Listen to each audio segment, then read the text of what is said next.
Welcome back to the Open Road. I'm your host, Alex Lefriec. It is a Sleepy Hollow day here in Spokane, Washington, and with Halloween just a few days away, I wanted to share with you the Funny Me Now channel. This channel has all sorts of hilarious prank and scare videos like this one on Halloween pranks. If you want to check them out, click the link right here, or if you're viewing on a mobile device, click the link at the top of the video description. Make sure to try some of these out and let me know how they go. Thanks, guys, and enjoy the review.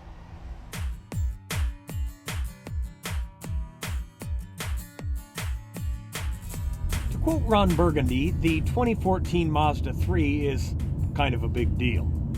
It, along with the CX-5, are two of Mazda's best sellers, and they've put a lot of time and money into completely redesigning this inside and out. But this class has some stiff competition like the VW Golf and Ford Focus. So Mazda better hit a home run. I'm Alex Lefriec, let's hit the open road.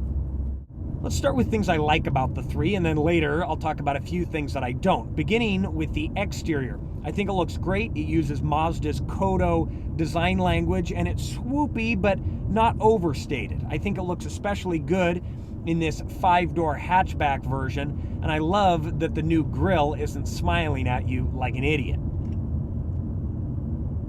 The interior of the Mazda 3 is nothing short of epic. I always drone on about minimalist interiors, but I have not seen one that's done it quite as well as the 3, especially at this price point. Let's start with the instrument cluster. You've got a big speedometer in the middle, digital tach on the left, because we do have a 6-speed, hallelujah, and your information screen on the right. It's got everything you need, but nothing you don't. The same goes for the center stack. Some people have complained that they don't like the screen jutting out of the dash. It's not retractable, but I think it looks fantastic. And although it's a smaller screen, it's so much easier to read because there's nothing around it to distract you. Below that, you've got your heating and air conditioning controls, and below that, a spot for a CD, and that's it. You don't have all of these buttons, but you've got everything you need.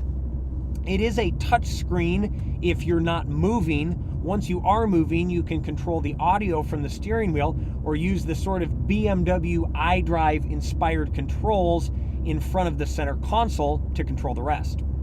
The seats might be the best part of the 3. I'm not a stickler when it comes to seats, but these just have the perfect amount of bolstering and padding. They are so nice.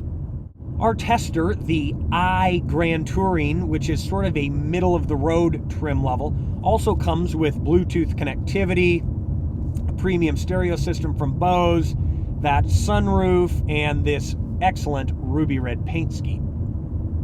The new 3 is powered by a 2-liter 4-cylinder, putting out 155 horsepower and 150 pound-feet of torque.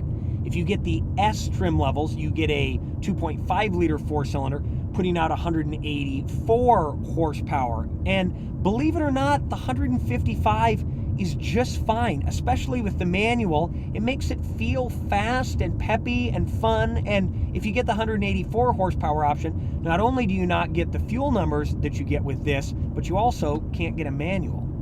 Speaking of fuel numbers, our tester gets the best numbers of the whole 3 family at 29 mpg in the city and 40 on the highway. I'm also pleased to say that the driving dynamics on the 3 are pretty good. The steering is a little on the light side, but the clutch and gearbox feel really good.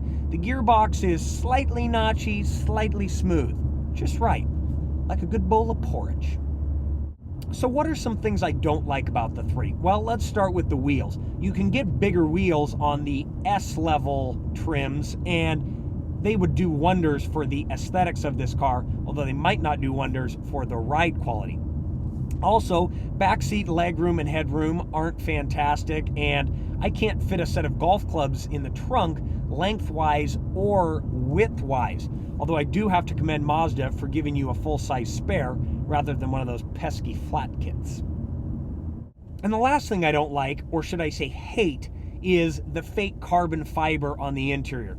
Can we just make an agreement that unless it's real carbon fiber, we don't make anything look like carbon fiber? Great. The Mazda 3 starts around 18 grand. Our tester is just over 24, and if you really spec one of these out, you can get it up as high as 28. So how does it stack up to everything else in the class? Well, in my not so humble opinion, it creams them. I think the exterior design is more iconic. The interior design is way better. The drivetrain is really good, and I cannot wait to drive the four-wheel drive Mazda Speed 3, because if it's half as good as this with a whole lot more horsepower, we are really going to be in for something special.